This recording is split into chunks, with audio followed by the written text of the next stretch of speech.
الله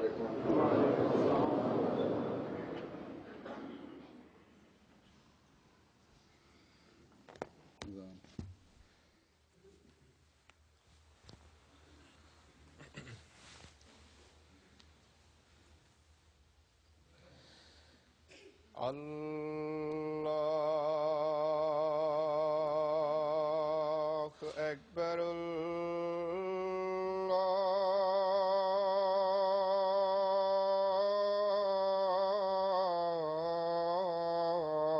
الله أكبر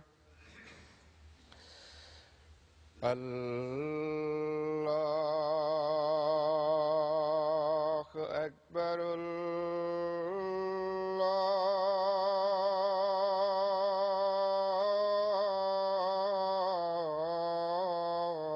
الله أكبر أشهد أن لا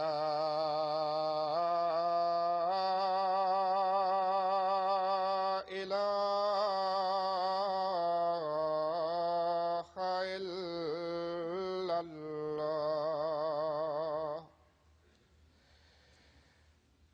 أشهد أن لا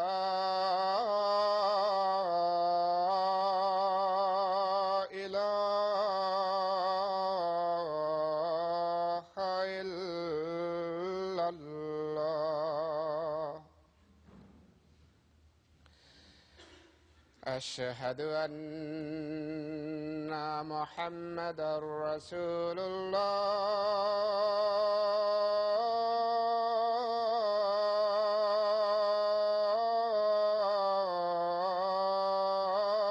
الله أشهد أن محمدا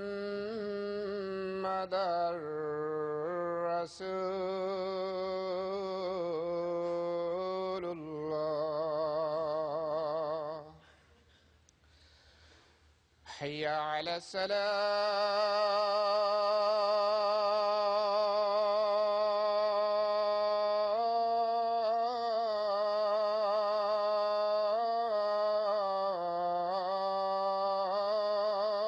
الصلاة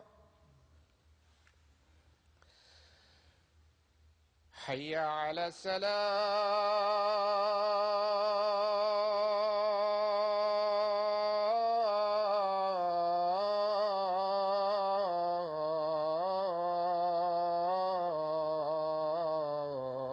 الصلاة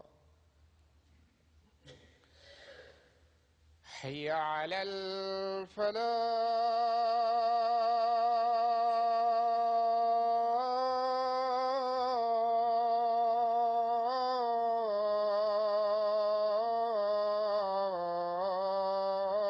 الفلاح حي على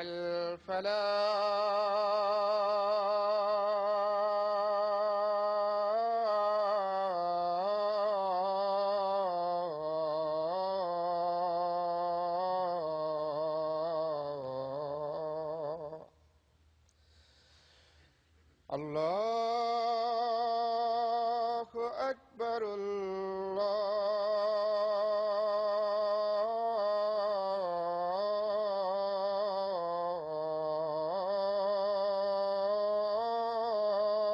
أكبر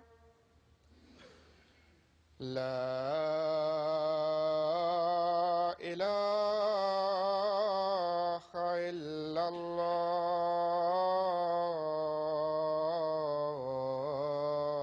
الله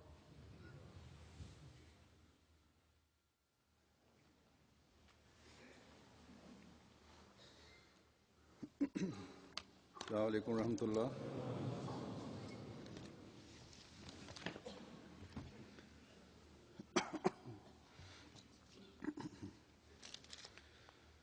أشهد أن لا إله إلا الله وحده لا شريك له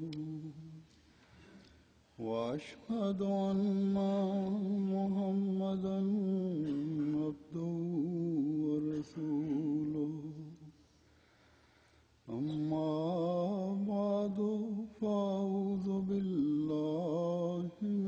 الشيطان الرجيم بسم الله الرحمن الرحيم الحمد لله رب العالمين الرحمن الرحيم مالك يوم الدين إياك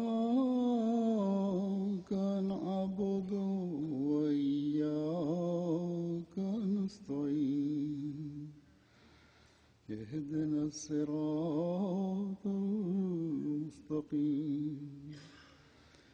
صراط الذين أنعمت عليهم غير المغضوب عليهم ولا الضالين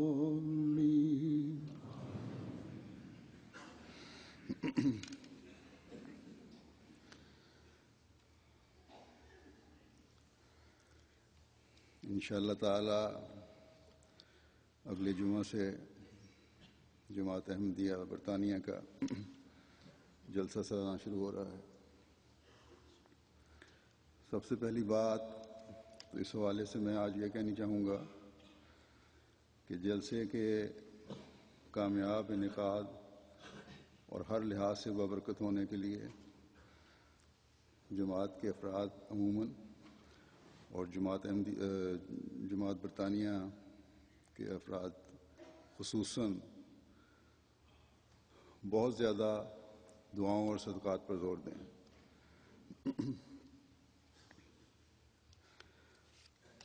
اللہ تعالیٰ دشمن کے ہر شر اور شرارت سے جماعت کو محفوظ رکھے اور جلسہ بے انتہا برکتوں کے ساتھ شروع بھی ہو اور اختتام پذیر بھی ہو۔ دوسرے، اس جمعے کے خطبے میں جو عموماً جلسے سے ایک ہفتہ پہلے ہوتا ہے، میں ڈیوٹیاں دینے والے مردوں، عورتوں، بچوں کو ان کے فرائض اور ذمہ داریوں کی طرف توجہ دلاتا ہوں۔ اس سلسلے میں آج بھی چند باتیں کہوں گا۔ اللہ تعالیٰ کے فضل سے جلسے کی ڈیوٹیوں میں اب ڈیوٹیاں دینے والے تمام مرد و زن، کارکنان اور کارکنات کافی تربیت یافتہ اور پختہ ہو چکے ہیں۔ جہاں تک ہر شعبے کے کارکنان کا اپنے اپنے شعبے کے بارے میں علم اور ذمہ داریوں کے جاننے کا تعلق ہے، اس میں کوئی شک نہیں کہ آپ میں سے اکثریت اس سے بخوبی واقف ہے، لیکن کاموں میں مزید بہتری پیدا کرنے کے لیے، ذمہ داری کے احساس کو مزید اجاگر کرنے کے لیے یاد دہانی کی ضرورت ہوتی ہے، اور یہ قرآنی حکم بھی ہے کہ نصیحت اور یاد دہانی یقیناً مومنوں کو فائدہ دیتی ہے۔ قرآن کریم میں اللہ تعالیٰ فرماتا ہے فَإِنَّ الذِّكْرَ تَنفَعُ الْمُؤْمِنِينَ، بس یاد دلانا مومنوں کو نفع بخشتا ہے۔ اسی طرح نئے بچے جو ان ڈیوٹیوں میں شامل ہو رہے ہیں، ان کے سامنے بھی ڈیوٹیوں کی اہمیت بیان کرنا ضروری ہے۔ اسی طرح بعض نوجوان ہیں جن کو پہلی مرتبہ موقع مل رہا ہے یا اپنی ڈیوٹی کی اہمیت کا پوری طرح ان کو احساس نہیں ہے۔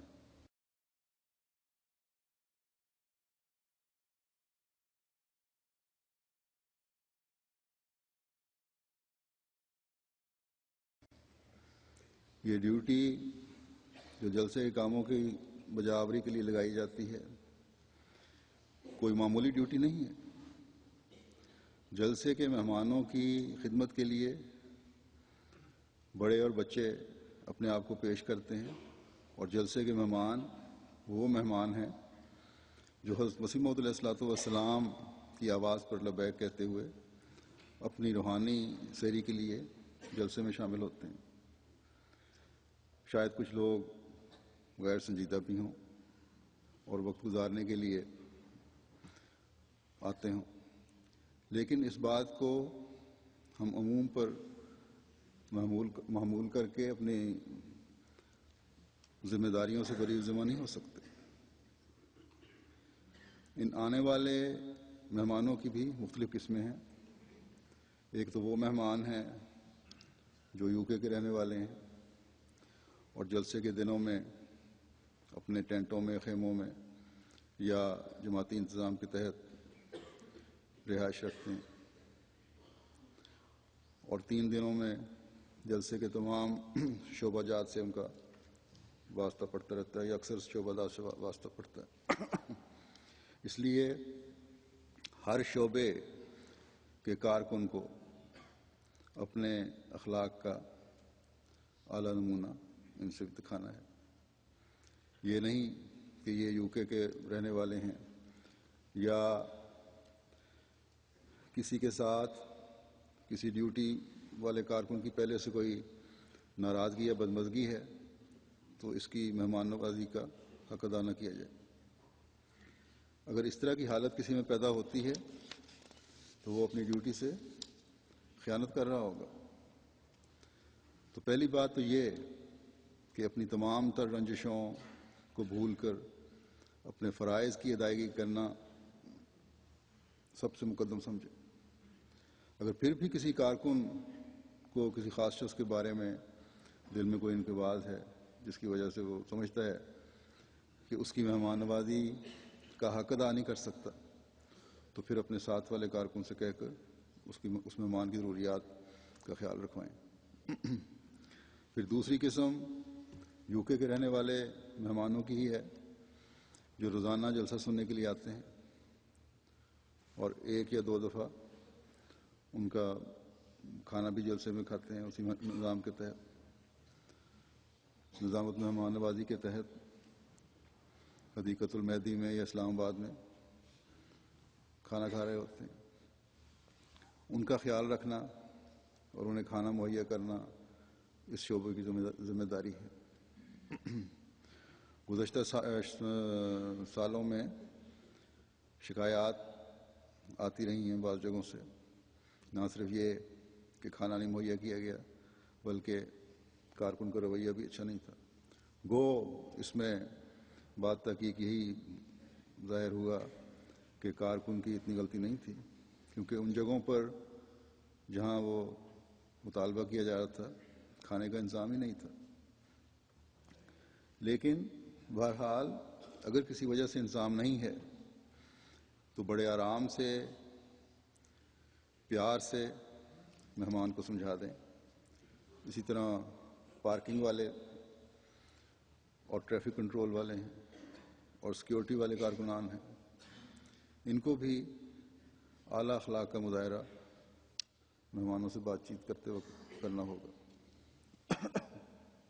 یہ جو میں نے شکایت کی بات کی ہے یہ کوئی عموم نہیں ہے، ایک آدھ واقعہ بھی ایسا ہوتا ہے، لیکن پورے نظام کے لیے بعض وقت تکلیف دہ بن جاتا ہے۔ عمومی طور پر تو بڑے حوصلے سے اور تحمل سے کارکنان بعض لوگوں کی زیادتیاں بھی برداشت کر جاتے ہیں۔ پھر تیسری قسم ہے ان مہمانوں کی جو یورپ کے مختلف ممالک سے آئے ہوئے ہیں یا آئیں گے۔ بعض تو جماعتی نظام کے تحت اجتماعی قیام گاہوں میں ٹھہرتے ہیں، بعض کے اپنے رہائش کے انتظام ہیں، لیکن UK سے باہر ہونے کی وجہ سے ان کی توقعات کچھ زیادہ ہوتی ہیں۔ یہ ٹھیک ہے کہ چند ایک ان میں سے غلط مطالبات بھی کر جاتے ہیں، لیکن کارکنان اپنی پوری کوشش کریں کہ کسی کو شکایت کا موقع نہ ملے.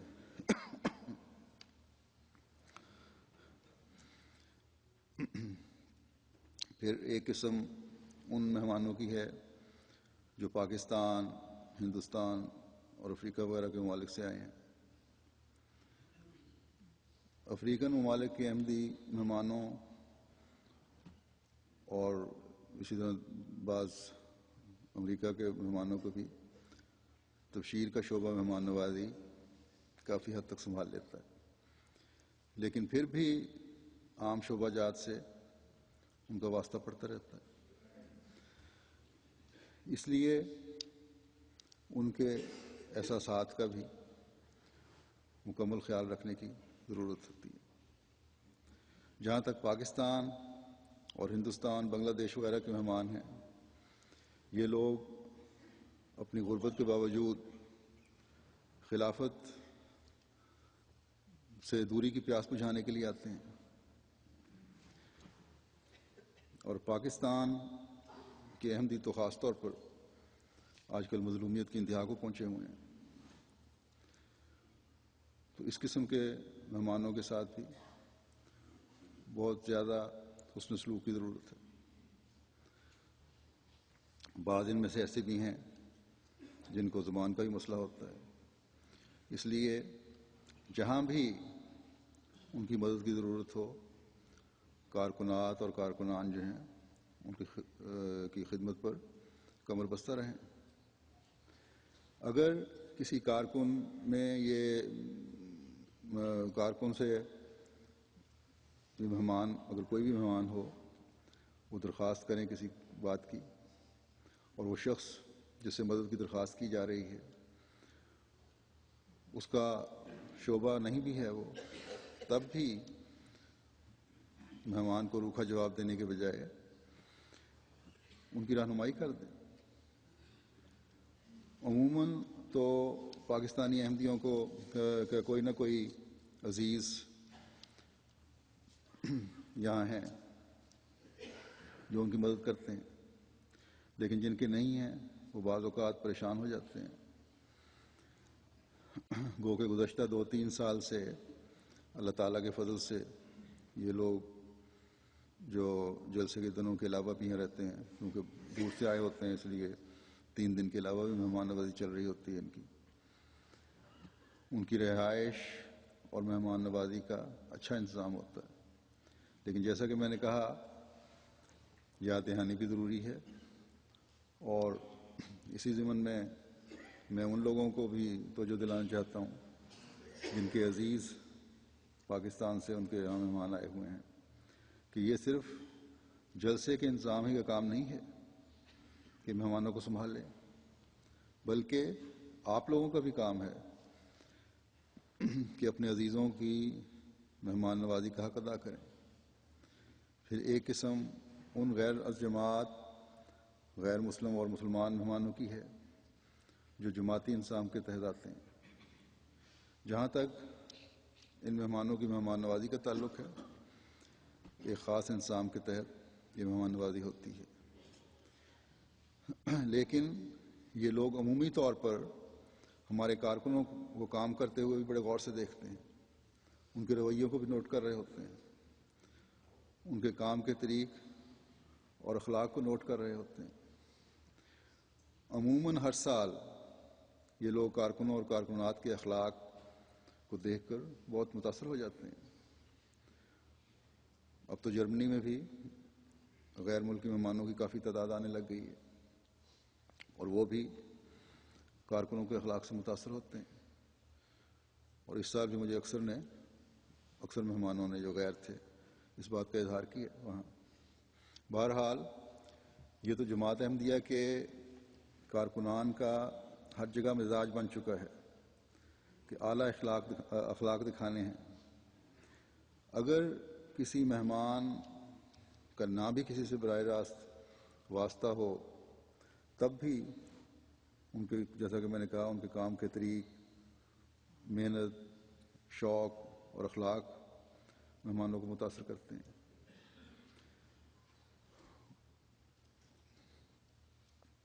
گویا کہ یہ کارکنان علاوہ اپنی ڈیوٹیوں کے ایک خاموش مبلغ کا کردار ادا کر رہے ہوتے ہیں اور دوہرا ثواب کما رہے ہوتے ہیں.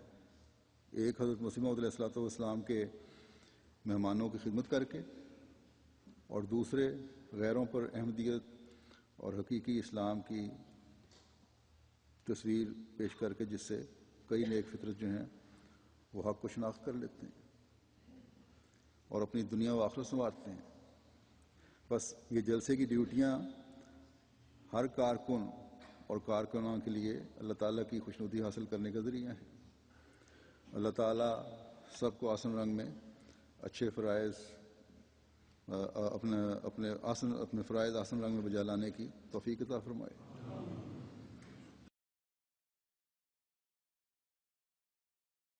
اس سال سیکیورٹی کے ضمن میں بھی میں خاص طور پر توجہ دلانی چاہتا ہوں.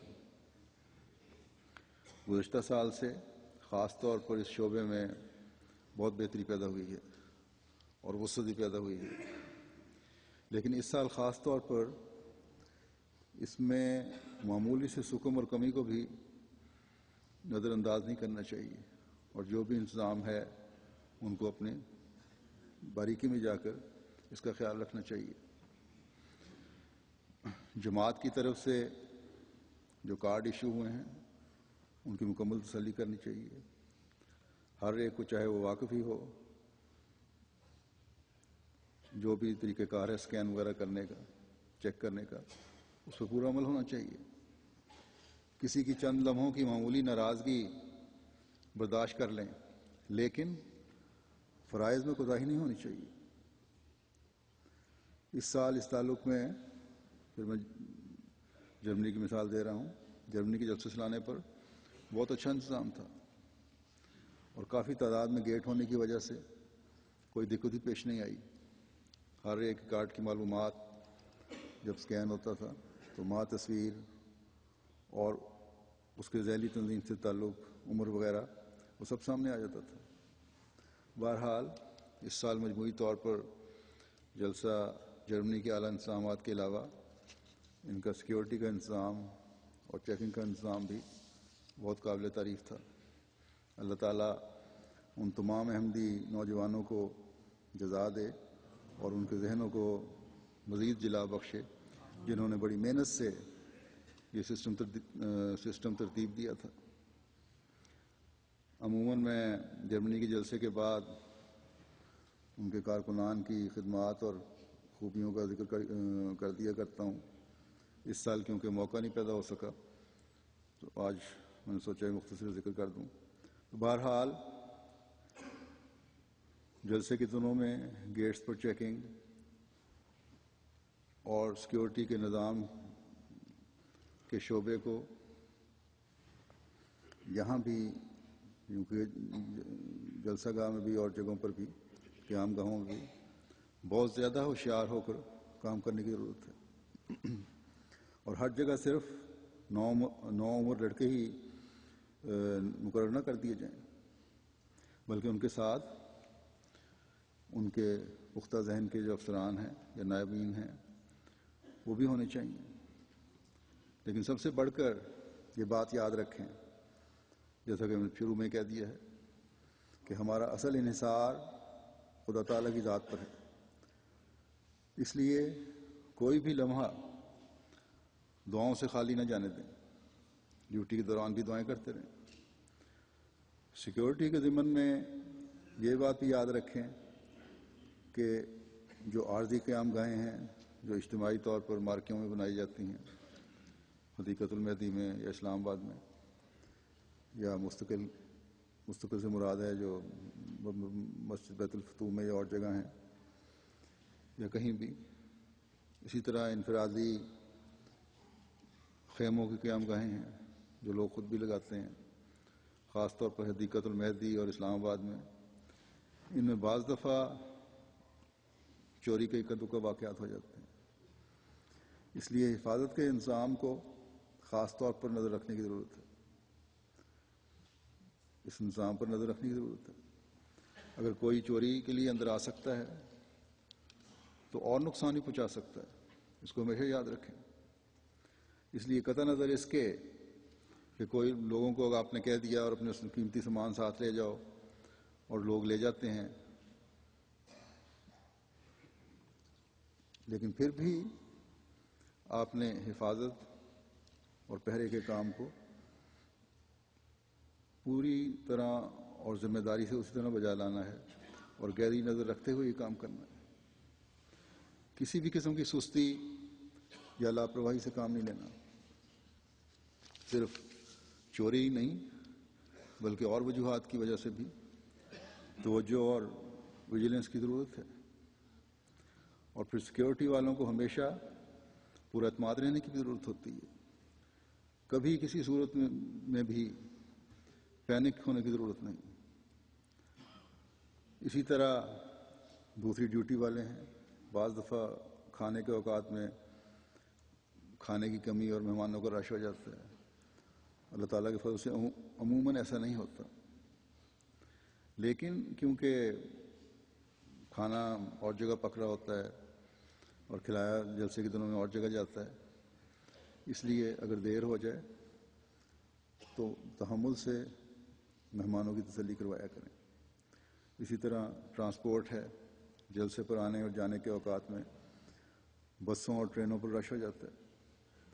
کارکنان تحمل سے رہتے ہوئے اپنے فرائض بھی ادا کریں اور مہمانوں کو بھی صبر اور حوصلہ دلائیں کہ یہ وقتی دقت ہے، مشکل کا سامنا حل ہونا چاہیے. مہمانوں کو حوصلہ دلائیں، ان کو تلقین کریں. غصے میں آنے کی ضرورت نہیں. پھر اور شعبے جاتے ہیں. اسی طرح پانی کا شعبہ ہے، اس میں کمی بیشی ہو جاتی ہے. گرمی آج کل زیادہ ہے، ضرورت بھی زیادہ ہوتی ہے پانی کی. اگر موسم اچھا ہو ضرورت نہیں ہوتی، لیکن اب تو یہاں بھی گرمی ہونے لگ گئی، اس لیے یہ بھی بڑا اہم شعبہ ہو گیا. علاوہ پینے کے پانی کے ٹوائلٹس وغیرہ میں غسل خانوں میں پانی کی ضرورت ہوتی ہے. تو یہ سب شعبے ایسے ہیں جہاں باوجود کارکنان کے تجربہ کار ہونے کے مہمانوں کی بے حوصلگی کی وجہ سے بعض دفعہ افراتفری کی صورت پیدا ہو جاتی ہے. اس لیے جہاں کارکنان کو اپنی حالت کو صحیح رکھنے کی ضرورت ہوتی ہے، وہاں مہمانوں کو بھی تحمل کے ساتھ صحیح رہنمائی کرنے کی ضرورت ہوتی ہے. اللہ تعالیٰ آسن رنگ میں سب کو اپنے فرائض ادا کرنے کی توفیق عطا فرمائے. مہمان نوازی ایک تو ویسے بھی ایک مومن کا ترہ امتیاز ہے، اور جو مہمان خالص دینی غرض سے آ رہے ہوں اور جن کو زمانے کے امام نے اپنا مہمان کہا ہو، ان کی مہمان نوازی تو بہت برکتیں لیے ہوئے اور خاص لیے ہوئے ہے، اور اس وجہ سے خاص توجہ چاہتی ہے. حضرت مسیح موعود علیہ السلام کے مہمان جیسا کہ میں نے کہا دینی غرض کے لیے آتے ہیں. اور دینی غرض کیا ہے کہ حضرت صلی اللہ علیہ وسلم پر نازل ہوئے دین کو دین کا زیادہ سے زیادہ علم حاصل کر کے اپنی زندگیوں میں پاک تبدیلیاں پیدا کریں اور خدا تعالیٰ کا مقرب بننے کی کوشش کریں. حضرت صلی اللہ علیہ وسلم اس غرض کے لیے آئے ہوئے مہمانوں کی مہمان نوازی کس طرح فرمایا کرتے تھے، اس کی بے شمار مثالیں ہیں. کبھی ہم دیکھتے ہیں کہ مہمان آ گیا تو حضرت صلی اللہ علیہ وسلم اپنے گھر میں پیغام بھیجتے ہیں کہ اپنی ہر بیوی کے گھر پیغامبر کو بھجواتے ہیں کہ آج میرا مہمان آ گیا ہے، اس کے کھانے کا بندوبست کرو.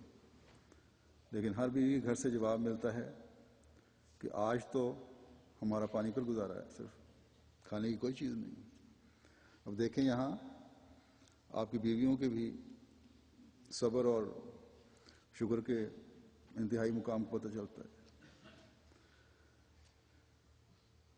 آپ صلی اللہ علیہ وسلم کی قوت قدسی کی وجہ سے کوئی واویلا نہیں، کوئی ہلکا سا احساس بھی نہیں دلایا جا رہا کہ آپ کے گھر والے بھوکے ہیں. اس حالت کا بھی پتہ چلتا ہے تو مہمان کے آنے کی وجہ سے پتہ چل رہا ہے۔ بہرحال اس مہمان کو پھر ایک صحابی رسول صلی اللہ علیہ وسلم اپنے ساتھ لے جاتے ہیں، اور وہ بھی کوئی امیر آدمی نہیں ہے، ان کے گھر میں بھی صرف بچوں کے لیے خوراک ہے۔ وہ بچوں کو تو کسی طرح سلا دیتے ہیں اور کھانا مہمان کے سامنے رکھ دیتے ہیں، اور خود چراغ بجھا کر اندھیرے میں اس طرح ظاہر کرتے ہیں، منہ چلا رہے ہیں تاکہ مہمان کو پتہ نہ چلے کہ وہ بھی کھانا کھا رہے ہیں ساتھ گھر والے کے نہیں، اس کو احساس نہ ہو کہ گھر والے میرے ساتھ کیوں شامل نہیں ہو رہے۔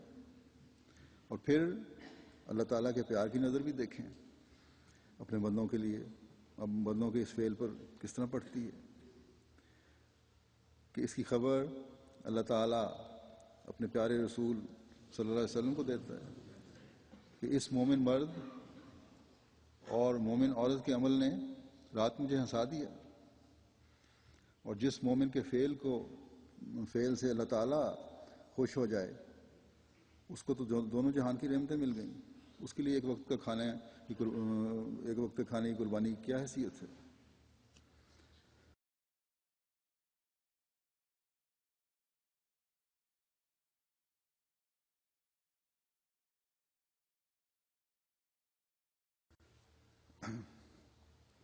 کبھی ہم حضرت صلی اللہ علیہ وسلم کی مہمان نوازی کا یہ انداز دیکھتے ہیں کہ ایک یہودی جو بستر گندہ کر کے چلا جاتا ہے تو آپ خود اس کی صفائی کر رہے ہیں، اور صحابہ کے کہنے پر کہ اے ہمارے پیارے، ہمارے ماں باپ آپ پر فدا ہوں، ہمیں یہ کام کرنے دیں، اب کہتے نہیں یہ مہمان میرا تھا، میں کر رہا ہوں، بس مجھے یہ کام کرنے دو۔ پھر حضرت ابو ہریرہ روایت کرتے ہیں کہ آپ صلی اللہ علیہ وسلم نے ہمیں نصیحت کرتے ہوئے ایک مومن جو اللہ اور یوم آخرت پر یقین رکھتا ہے اس کی 3 نشانیاں بتائیں۔ پہلی بات یہ کہ عمدہ اخلاق کے حامل بن کے ہمیشہ منہ سے اچھی بات نکالو، کسی کے لیے کسی قسم کی دل آزاری کی بات تمہارے منہ سے نہ نکلے، کیونکہ بد اخلاقی تمہارے ایمان کو بھی داغدار کر دیتی ہے۔ بس یا تو تم اچھی بات کہو یا خاموش ہو جاؤ، اس سے جہاں تم خدا تعالیٰ کی خوشنودی حاصل کرنے والے بنو گے اور ایمان کی مضبوطی حاصل کرنے والے بنو گے، وہاں معاشرے کے امن کی ضمانت بھی بن جاؤ گے۔ دوسری بات، اللہ تعالیٰ اور آخرت پر ایمان لانے والے کے لیے یہ ضروری ہے کہ اپنے پڑوس کی عزت کرو، اور پڑوسی کے حق کے لیے اللہ تعالیٰ نے ہمیں بڑے واضح حکم دیے ہیں، اور حضرت صلی اللہ علیہ وسلم نے بھی مومنین کو یہی بتایا ہے کہ اللہ تعالیٰ نے اس کثرت سے پڑوسی سے اس نے سلوک کرنے اور تعلق رکھنے، اس کا حق ادا کرنے کا فرمایا ہے کہ مجھے خیال ہوا کہ شاید پڑوسی وراثت میں بھی حقدار نہ بن جائے اور رشتہ دار نہ بن جائے، اس کو نہ بنا دیا جائے۔ تو اللہ تعالیٰ نے صرف مستقل پڑوسی، گھروں کے ہمسایوں کو بھی پڑوسی نہیں کہا، بلکہ عارضی پڑوسیوں کا بھی ذکر ہے، اس کا بھی حق ادا کرنے کا ذکر ہے۔ کچھ وقت کے لیے جو ساتھ بیٹھ گیا ہے وہ بھی ہمسائے کے زمرے میں آتا ہے، اور اس کا حق ادا کرنے کا بھی ذکر ہے۔ اور یہاں تو ہم اپنے دینی بھائیوں کا حق ادا کر رہے ہیں، ان کا حق ہم نے ادا کرنا ہے جو ان چند دنوں کی ہمسائیگی کے علاوہ بھی اپنا حق رکھتے ہیں۔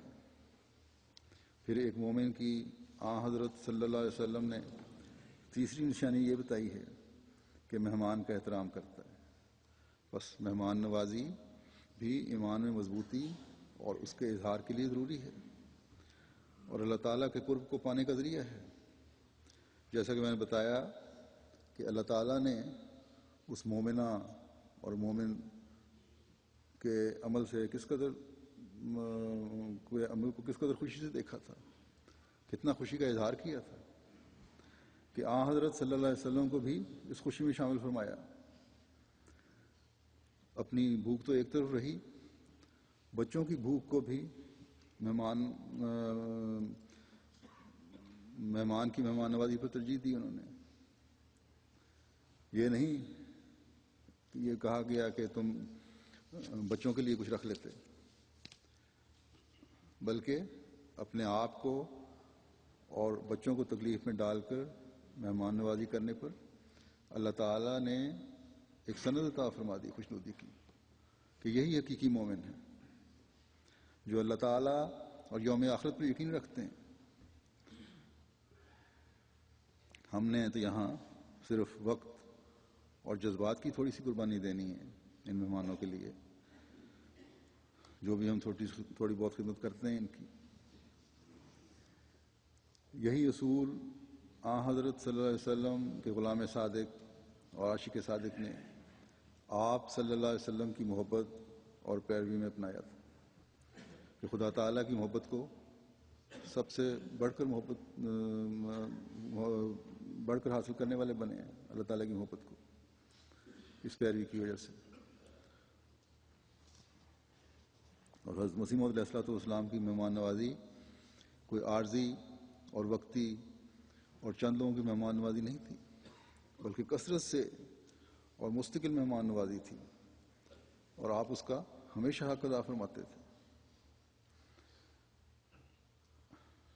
لیکن پھر بھی اللہ تعالیٰ نے آپ کو اس بارے میں فرمایا کہ وَلَا تُصَعِّرْ لِخَلْقِ اللَّهِ وَلَا تَسْخَرْ مِنَ النَّاسِ، کہ اور جو لوگ تیرے پاس آئیں گے تو یہ چاہیے کہ ان سے بدخلقی سے نہ کر اور ان کی کثرت کو دیکھ کر تھک نہ جانا، باوجود اس کے کہ آپ مہمان نوازی کی انتہا کرتے تھے، اور ابتدا میں ہی اللہ تعالیٰ نے آپ کو لوگوں کے آنے کی خبر دے دی تھی۔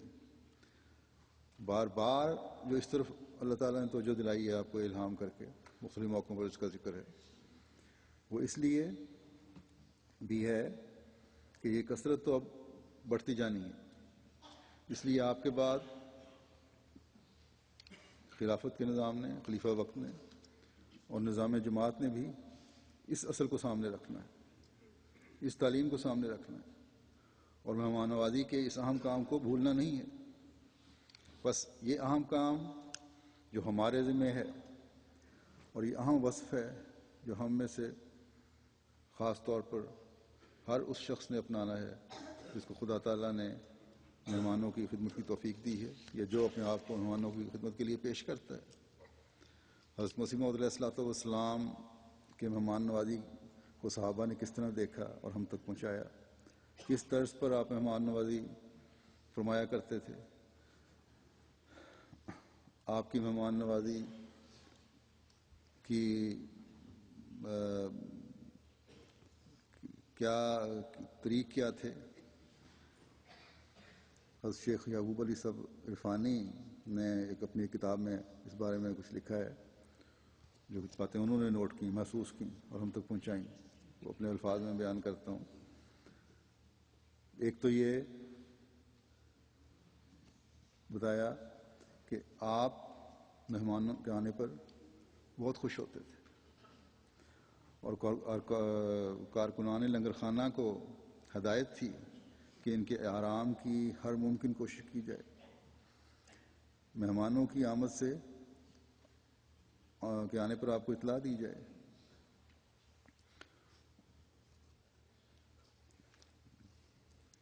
ان مہمانوں کے علاقوں کے لحاظ سے ان کی خوراک کا بھی خیال رکھا جائے، اور اس کا مقصد کیا تھا خوراک کا خیال رکھنے کا؟ فرمایا کرتے تھے کہ اگر ان کی صحت ہی ٹھیک نہ رہے تو دین کیا سیکھیں گے وہ لوگ۔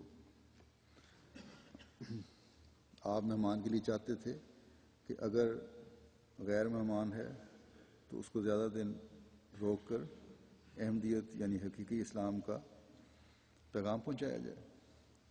پھر یہ کہ مہمان سے تکلف کا برتاؤ نہیں ہوتا تھا۔ فرمایا کرتے تھے کہ مہمان بھی بے تکلفی سے اپنی ضروریات کا اظہار کر دیا کریں، اور اس بے تکلفی میں بھی مہمان کی عزت اور تکریم کا پورا خیال رکھا جاتا تھا، اور یہ ہدایت فرماتے تھے خود عام کو۔ پھر آپ کی یہ خصوصیت تھی کہ مہمانوں کے آرام کے لیے ہر قسم کی قربانی فرماتے تھے۔ حضرت مولوی عبدالکریم صاحب اپنا واقعہ بیان کرتے ہیں کہ حضور علیہ السلام کے گھر کے لوگ لدھیانہ گئے ہوئے تھے، جون کا مہینہ تھا، اور جون کا مہینہ پنجاب میں بڑا سخت گرمی کا مہینہ ہوتا ہے۔ اس وقت ایک مکان نیا نیا بنا تھا، ایک مکان کا ایک حصہ، تو وہاں ایک چارپائی مولوی صاحب کہتے ہیں کہ پڑی ہوئی تھی، اور نیا مکان بنا ہوا تھا، اس میں موسم بھی ذرا بہتر ہوتا ہے نسبتاً، کیونکہ پانی وغیرہ کے استعمال کی وجہ سے، نئی اینٹوں کی وجہ سے اس میں کچھ نہ کچھ ٹھنڈک ہوتی ہے۔ جن لوگوں کو یہ سہولتیں یہاں میسر ہیں اور موسم بھی اچھا ہے، ان کو وہ اندازہ نہیں ہو سکتا، لیکن وہاں کے رہنے والے جو ہیں، پرانے لوگ جو آئے ہوئے ہیں، وہ صحیح اندازہ کر سکتے ہیں کہ گرمیوں میں نیا بنا ہوا مکان کتنا آرام دہ لگتا ہے۔ تو بہرحال مولوی صاحب فرماتے ہیں کہ وہاں چارپائی بچھی ہوئی تھی، میں بھی اس پر لیٹ گیا۔ اس وقت حضرت مسیح موعود علیہ الصلوۃ والسلام ٹہل رہے تھے، تو مولوی صاحب کہتے ہیں کہ تھوڑی دیر بعد لیٹنے کے بعد میری آنکھ لگ گئی۔ جب میری آنکھ کھلی تو میں نے دیکھا کہ حضرت مسیح موعود علیہ الصلوۃ والسلام فرش پر میری چارپائی کے نیچے لیٹے ہوئے ہیں۔ مولوی صاحب کہتے ہیں کہ یہ دیکھ کر میں گھبرا کر اٹھ بیٹھا، تو آپ نے فرمایا کیا ہوا، آپ کیوں اس طرح اٹھ بیٹھے ہیں؟ تو میں نے عرض کی حضور نیچے لیٹے ہوئے ہیں، یہ کس طرح ہو سکتا ہے کہ میں اوپر چارپائی پر سو جاؤں؟ تو آپ نے مسکرا کر فرمایا کہ میں تو آپ کا پہرا دے رہا تھا، لڑکے شور کرتے تھے، انہیں روکتا تھا کہ آپ کی نیند میں خلل نہ ہو۔ تو یہ محبت ہے جو مہمان نوازی سے بہت بڑھ کر ہے، جو صرف ماں باپ میں ہی شاید دیکھی جا سکتی ہو، لیکن نہیں، یہ تو ماں باپ سے بھی بڑھ کر محبت ہے۔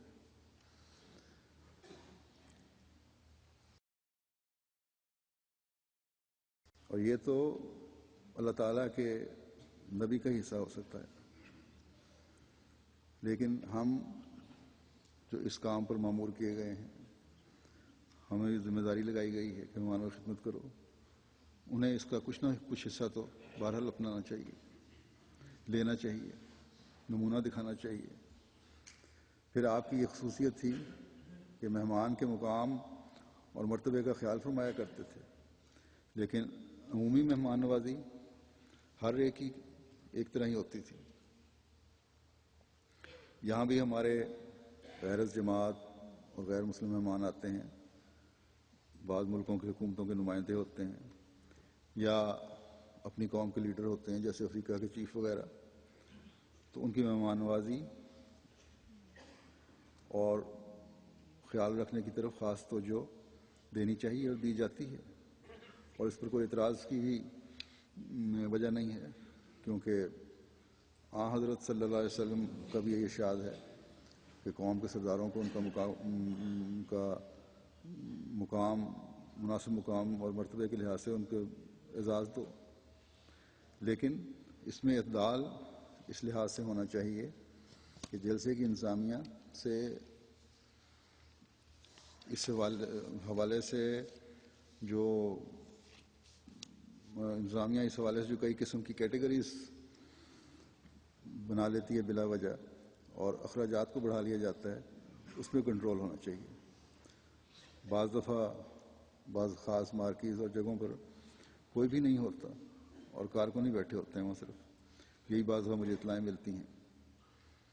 تو وی آئی پی کے نام کا بھی بعض اوقات غلط استعمال شروع ہو گیا ہے یا ہو جاتا ہے، تو اس طرف بھی انتظامیہ کو توجہ دینے کی ضرورت ہے۔ بہرحال بے شک خاص مہمانوں کے لیے خاص انتظام کریں، لیکن ایک جگہ ہی بنانی چاہیے اور اس میں بھی اعتدال ہو۔ پھر یہ کہ آپ کے اس میں دو ہی مقصد ہوتے تھے مہمانوں کی خدمت کے لیے، مہمانوں کو وصول کر کے ان کی مہمان نوازی کے. ایک تو یہ کہ بلکہ تین کہنا چاہیے، مہمان نوازی کا حق تو ادا کرنا ہی ہے، وہ تو فرض ہے ایک مومن پہ، لیکن اس کے علاوہ آپ کے دو مقاصد تھے کہ ایک مہمانوں کی تربیت کریں اور دوسرے تبلیغ. بس جلسے میں متعلقہ شعبہ جات کو اس طرف توجہ دیتے رہنا چاہیے. جلسے کے اوقات میں ڈیوٹی والے جو بھی کارکنان ہیں وہ شامل ہونے والوں کو پیار سے جلسے کا پروگرام سننے کی طرف توجہ دلائیں. جو ادھر ادھر پھر رہے ہوں ان کو نرمی سے سمجھائیں کہ آپ جلسہ گاہ میں چلے جائیں. اسی طرح شعبہ تبلیغ کو اپنا کردار ادا کرنا چاہیے. پھر حضرت مسیح موعود علیہ السلام دوست دشمن کی مہمان نوازی میں بھی فرق نہیں فرماتے تھے. کئی مخالفین بھی آتے تھے، لیکن اگر مہمان بن کر آئے ہیں تو خدام کو فرمایا کرتے تھے کہ ان کی مہمان نوازی کرو. اور یہ کیونکہ مخالفین میں سے ہیں، ہو سکتا ہے کہ بعض ایسی باتیں کر جائیں جو تمہاری دل شکنی کا باعث ہوں، لیکن تم لوگوں نے خاموش رہنا ہے، ان کو جواب نہیں دینا. ایسے کئی واقعات ہیں. مثلا ایک مولوی عبدالحکیم نصیر آبادی بڑا مخالف تھا، اس کی مہمان نوازی کا آپ نے حکم دیا. وہاں اپنے لنگر میں یا اس علاقے میں تو نہیں ٹھہرایا، باہر نواب صاحب نے ایک نیا مکان بنوایا تھا، اس کے ایک کمرے میں وہاں ٹھہرایا اس کو، تاکہ احتیاط کے تقاضے بھی پورے ہوں لیکن مہمان نوازی کا حق بھی ادا کرنے کی تلقین فرمائی خدام کو. اور یہ بھی فرمایا کہ کسی قسم کی بات نہیں کرنی. وہ کسی مباحثے کے سلسلے میں آیا تھا لیکن اس کے بغیر ہی پھر وہ چلا گیا. تو اسی طرح ایک بغدادی مولوی کے نام سے مشہور تھا، اس کا قصہ ہے، اور گالیاں نکالنے میں بھی وہ شیر تھا، کیونکہ یہ مولوی جو ہیں اس کام میں شیر بہت ہوتے ہیں. خاص طور پر وہابیوں کے بڑا خلاف تھا. بہرحال حضور علیہ السلام نے اس کی مہمان نوازی فرمائی، حکم دیا اس کا. کسی نے اس بغدادی مولوی کو کہا کہ جن کی مہمان نوازی سے تم لطف اٹھا رہے ہو اور جن کے سامنے بیٹھ کر وہابیوں کو گالیاں دے رہے ہو، یہ بھی وہابی ہیں. حضرت مسیح موعود علیہ السلام نے اس بات پر تبصرہ کرتے ہوئے فرمایا کہ گالیاں تو بہت زیادہ دیتا تھا، لیکن میں نے اسے کبھی احساس نہیں ہونے دیا. اور فرمایا کہ کہنے والے کا یہ کہنا حضرت مسیح علیہ السلام کے متعلق کہ یہ بھی وہابی ہیں، فرمایا کہ ایک لحاظ سے ٹھیک ہے، کیونکہ میں بھی قرآن شریف کے بعد صحیح احادیث پر عمل کرنا ضروری سمجھتا ہوں. تو بہرحال ایسے کئی واقعات ہیں جن کی تفصیلات ہمارے لٹریچر میں، کتب میں موجود ہیں.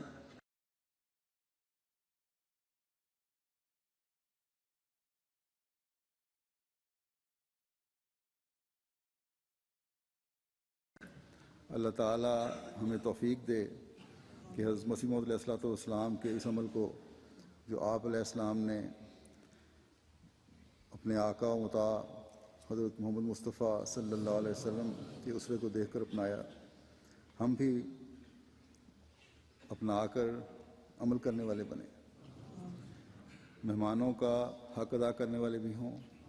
لیکن ساتھ ہی ایک بات میں کہنا چاہتا ہوں، جیسا پہلے میں نے کہا، اپنی آنکھیں کھلی رکھ کر گرد و پیش کا جائزہ بھی لیتے رہیں، کیونکہ آج کل جماعت کی مخالفت اور دشمنی نے شرارتی عنصر کو ہر قسم کی اخلاقی پابندیوں سے عاری کر دیا ہے. اور نہ صرف اخلاقی بلکہ کسی قسم کی شرارت کی ان سے توقع کی جا سکتی ہے. اللہ تعالی ہم سب کو آسن رنگ میں اپنی ذمہ داریاں نبھانے کی توفیق عطا فرمائے اور ہر شر سے محفوظ رکھے. نماز جمعہ کے بعد میں ایک جنازہ غائب بھی پڑھاؤں گا جو مکرمہ مبارکہ بیگم صاحبہ اہلیہ صوفی نذیر احمد صاحب کا ہے، جو 14 جولائی 2010 کو مختصر علالت کے بعد وفات پا گئی ہیں. ان کی عمر 99 سال تھی.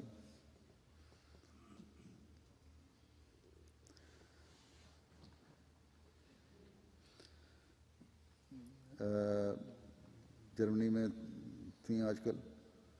انا للہ و انا الیہ راجعون. آپ بہت دعا گو اور صابر شاکر صاحب رویا بزرگ خاتون تھیں. خلافت کی بڑی سچی وفادار اور عاشق تھیں.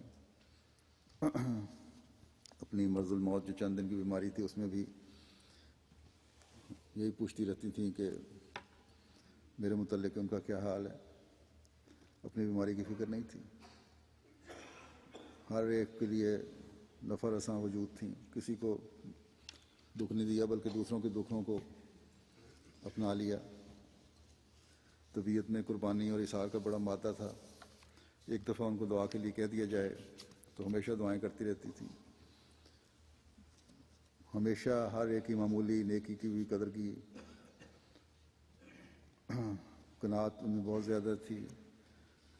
زیور بنوایا تھا ایک تو وہ مریم شادی فنڈ میں دے دیا.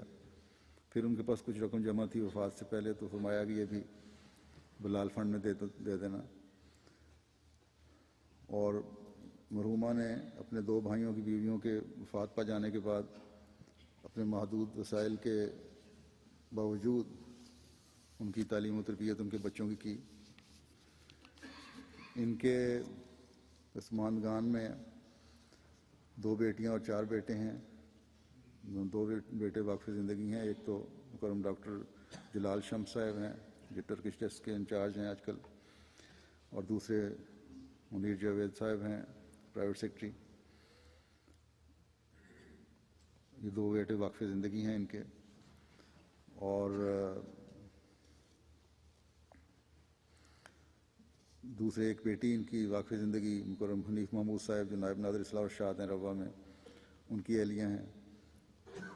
تو اس لحاظ سے 3 بچے ان کے واقفین زندگی میں بھی سمجھے جائیں. 2 تو وقف زندگی ہیں ہی, بیوی بھی وقف زندگی ہوتی ہے وقف زندگی کی. اللہ تعالیٰ مرحومہ کے درجات بلند فرمائے, مغفرت کا سلوک فرمائے. جیسا کہ میں نے کہا نماز جمعہ کے بعد ان کی نماز جنازہ ادا کی جائے گی.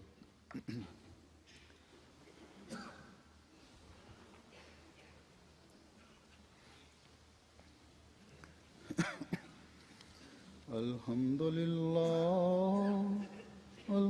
لله نحمده ونستعينه ونستغفره ونؤمن به ونتوكل عليه ونعوذ بالله من شرور أنفسنا ومن سيئات أعمالنا.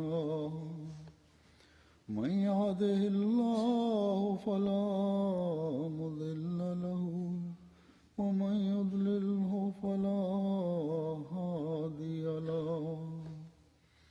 ونشهد أن لا إله إلا الله ونشهد أن محمدا عبده ورسوله. عباد الله رحمكم الله إن الله يأمر بالعدل والإحسان وإيتاء ذي القربى وينهى عن الفحشاء والمنكر والبغي يعظكم لعلكم تذكرون. اذكروا الله يذكركم وادعوه يستجب لكم